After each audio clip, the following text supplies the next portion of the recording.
ناظرین، آج ہمارا الحمدللہ 18ویں پارے کا درس شروع ہو رہا ہے۔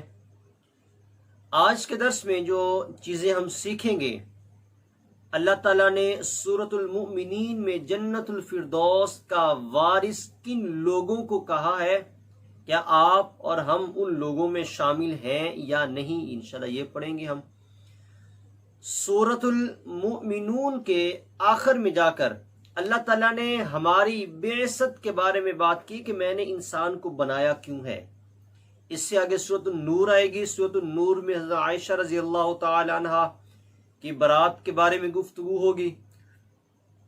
کسی کے گھر میں جانا ہو تو اس کے آداب کیا ہیں اور کس کس وقت ہم کسی کے گھر میں جا سکتے ہیں، یہ ساری گفتگو انشاءاللہ آج کی ویڈیو میں ہوگی۔ امید ہے کہ پچھلے دروس کی طرح یہ درس بھی آپ کو پسند آئے گا۔ بسم اللہ الرحمن الرحیم۔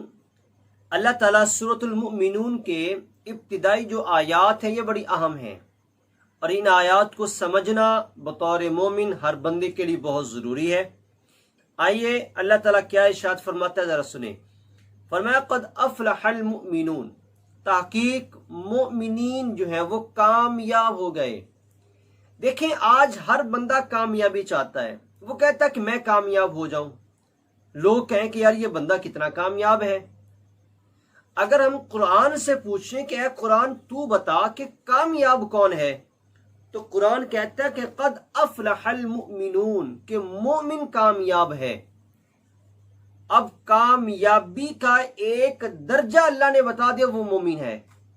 اب اس درجے پہ حامل لوگ کن صفات کے مالک ہوں گے، آئیں ہم سنتے ہیں قرآن سے۔ الذین هم فی صلاتہم خاشعون، فرمایا کہ مومن وہ ہیں جو اپنی نمازوں میں توجہ سے نماز پڑھتے ہیں، خشوع اور خضوع دونوں چیزیں لے کے آتے ہیں، ڈرتے بھی ہیں اور توجہ بھی کرتے ہیں۔ یہی وجہ ہے کہ ہمارے صالحین جب اللہ کی بارگاہ میں حاضر ہونے کا وقت آتا، ان پہ چہروں کے رنگ اڑ جایا کرتے تھے ان کے۔ کس وجہ سے؟ کہ پتہ نہیں ہماری نماز اللہ کی بارگاہ میں قبول ہوگی بھی یا نہیں ہوگی، پتہ نہیں ہماری یہ نماز کہیں ہمارے منہ پہ نہ مار دی جائے کہ تمہاری یہ عبادت خالق کائنات کی بارگاہ کے آداب کے منافی ہے، یہ آداب پہ پورا نہیں اتر رہی، ہم قبول نہیں کریں گے۔ والذین هم عن اللغو معرضون، مومنین وہ ہیں جو کسی بیہودہ بات کی طرف توجہ ہی نہیں کرتے۔ آج ہم اپنا محاسبہ اگر کریں تو نیٹ پہ اور ہماری جو دوستوں کی مجلس ہوتی ہے، بیہودہ گفتگو ہم کتنی کرتے ہیں، اور اگر نیٹ پہ کوئی بیہودہ چیز ہمارے سامنے آ جائے، چاہے وہ مذاق میں بنائی گئی ہو، تو ہم اس کو شیئر زیادہ کرتے ہیں، سنتے ہیں اور دوسروں کو بتاتے بھی ہیں۔ اور قرآن کیا کہہ رہا ہے کہ جو میرے مومن ہیں، جو اللہ پہ ایمان رکھنے والے، وہ بیہودہ باتوں کی طرف توجہ نہیں کرتے۔ والذین هم للزکاة فاعلون، اور مومن وہ ہیں جو زکوٰۃ دینے کا کام کرتے ہیں اللہ کی راہ میں۔ وہ یہ سمجھتے ہیں کہ یہ مال ہمارا نہیں ہے، یہ مال ہمارے اللہ کا دیا ہوا ہمارے پاس امانت ہے، اور امانت ان لوگوں کی ہے جو غریب ہیں، مستحق ہیں، مساکین ہیں۔ والذین هم لفروجہم حافظون، اور مومنین وہ ہیں جو اپنی شرمگاہوں کی حفاظت کرتے ہیں۔ میرے نبی کی ذات نے فرمایا کہ تم دو چیزوں کی مجھے ضمانت دے دو، میں تمہیں جنت کی ضمانت دیتا ہوں، یہ زبان اور فرمایا تمہاری شرمگاہ۔ ان دو چیزوں کی ضمانت تم دے دو کہ جہاں اللہ نے کہا ہے وہاں یہ زبان چلے گی، جہاں اللہ نے منع کر دیا یہ زبان بند ہو جائے گی، اور تمہاری شرمگاہ صرف وہیں پہ کھلے جہاں پہ اللہ کا حکم ہے، اور جہاں پہ تمہارے رب نے منع کیا ہوا ہے یہ اس کی حفاظت کی جائے۔ فرمایا ان دو چیزوں کی ضمانت تم مجھے دے دو، جنت کی ضمانت مجھے محمد سے لے لو۔ کتنی بڑی بات ہے۔ آگے فرمایا کہ فَمَنِ ابْتَغَى وَرَاءَ ذَلِكَ فَأُولَئِكَ هُمُ الْعَادُونَ وَالَّذِينَ هُمْ لِأَمَانَاتِهِمْ وَعَهْدِهِمْ رَاعُونَ، وہ جو اپنی امانتوں کی اور اپنے وعدوں کی پاسداری کرتے ہیں۔ یہ مومنین کی صفات بتائی جا رہی ہیں۔ اور اس میں بتایا جا رہا ہے کہ کامیاب کون سے لوگ ہیں۔ امانت کی حفاظت کرنا، یہ زندگی بھی ایک امانت ہے، ہمارے پاس یہ سانسیں بھی ایک امانت ہے، ہمارے پاس اللہ کی دی ہوئی ہر وہ نعمت جس کو میں استعمال کرتا ہوں وہ امانت کے طور پر ہے، اور قیامت کے دن اس امانت کے بارے میں سوال بھی پوچھا جائے گا۔ اور فرمایا اپنے وعدوں کی پاسداری کرتے ہیں۔ وعدے کی پابندی آج ہمارے معاشرے میں معیوب سمجھا جاتا ہے۔ آپ بازار میں چلے جائیں، اگر درزی والا ہے، الیکٹریشین ہے، پلمبر ہے، کوئی بھی بندہ ہے، ٹھیکیدار ہے، ہمارے معاشرے کا کوئی بھی فرد جو کام کرنا کوئی نہ کوئی جانتا ہے، اس کے پاس ہنر ہے، وہ جب کہہ رہا ہے نا کہ بھئی یہ کل آپ کو مل جائے گی، تو ہم پہلے ہی ڈاؤٹ فل ہوتے ہیں کہ پتہ نہیں کل ملے گی بھی کہ نہیں ملے گی۔ یہ ہماری زبانوں کا حال ہو چکا ہے۔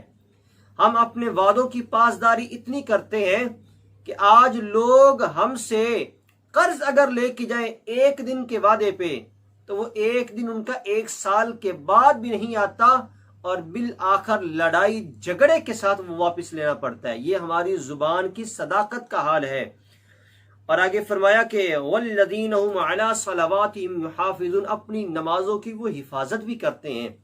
نماز پڑھنا بڑی بات نہیں، نماز کی حفاظت کرنا بڑی بات ہے۔ یہ بالکل ایسے ہی ہے کہ جیسے ایک مستری جب دیوار بنا رہا ہے تو دیوار پہ اینٹ لگانا کوئی بڑی بات نہیں، جو پیچھے لگا چکا ہے ان کو محفوظ کرنا بڑی بات ہے۔ ایسے ہی نماز پڑھنا بہت بڑی بات ہے، لیکن اس سے بھی جو زیادہ بڑی بات ہے وہ اپنی نمازوں کی حفاظت کرنا ہے۔ فرمایا کہ یہ جو صفات کے مالک لوگ ہیں، اولئک هم الوارثون، یہی وارث ہیں۔ اللہ یہ کس چیز کے مالک ہیں؟ وارث ہیں۔ فرمایا الذین یرثون الفردوس، یہ جنت الفردوس کے مالک ہیں۔ رب سے جب بھی مانگو جنت الفردوس مانگو۔ جنت الفردوس سب سے اعلیٰ مقام ہے یہ جنتوں میں۔ اللہ تعالیٰ نے ان صفات کے حامل لوگوں کو جنت الفردوس کا وارث بنا دیا ہے۔ اب سوال آپ نے خود سے کرنا ہے کہ اے بندہ خدا، تو ان چیزوں کا یہ صفات تجھ میں پائی جاتی ہیں یا نہیں؟ اگر پائی جاتی ہیں تو اللہ کا شکر کریں، نہیں تو فکر کریں۔ اس سے آگے سورۃ المؤمنون آیہ نمبر 51 ارشاد فرمایا یا ایھا الرسل کلوا من الطیبات واعملوا صالحا، اے پیغمبروں پاکیزہ چیزیں کھاؤ اور نیک عمل کرو۔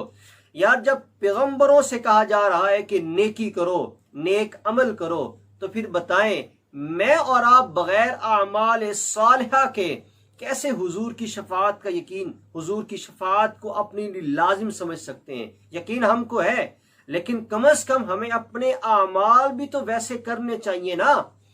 کم از کم آپ 33 میں سے 32 نمبر تو لے لیں، 1 نمبر کی شفاعت مل جائے گی۔ اگر آپ کہیں کہ ہم ہوئی 20 نمبروں پہ، تو یار 13 نمبر ملنا تو پھر سٹار لگا کے بھی بندہ پاس نہیں ہوتا۔ اس سے آگے فرمایا کہ افحسبتم انما خلقناکم عبثا وانکم الینا لا ترجعون، فرمایا کہ اے بندہ خدا تو کیا سمجھتا ہے کہ ہم نے تمہیں عبث پیدا کیا ہے، بیکار پیدا کیا ہے، بغیر مقصد کے پیدا کیا ہے؟ فرمایا نہیں، اے بندے ہم نے تجھے ایک مقصد کے لیے پیدا کیا، اس مقصد کو تلاش کرنا، اس مقصد کے لیے ہر ممکن کوشش کرنا یہ تجھ پہ لازم ہے۔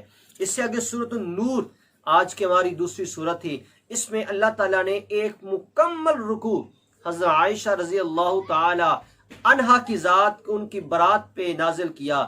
یار بی بی مریم کی جب پاک دامنی پہ بات آئی تو ایک نبی جو اس وقت ایک بچے کی شکل میں تھے، انہوں نے گواہی دی کہ نانا میری ماں بڑی پاک ہے۔ یوسف علیہ السلام کی پاک دامنی پہ جب بات آئی تو ایک بچے نے گواہی دی۔ لیکن قربان جاؤں اے عائشہ تیری ذات پر، تیرے مقام پر، تیری عفت، تیری عصمت پر، کہ جب تیری پاک دامنی پہ بات آئی تو خود رب کی ذات نے تیری گواہی دی۔ اور آج لوگوں کا Guinness book of world record پہ نام آ جائے تو بڑے فخر سے بتاتے ہیں، وہ پوری دنیا کے لیے فخر بنتے ہیں وہ۔ لیکن اے عائشہ رب کی ذات نے، جو قرآن ہے، جو ازل سے تھا اور انشاءاللہ ابد تک یہ رہے گا، اس میں رب کی ذات نے آپ کی برات کا ذکر کیا ہے۔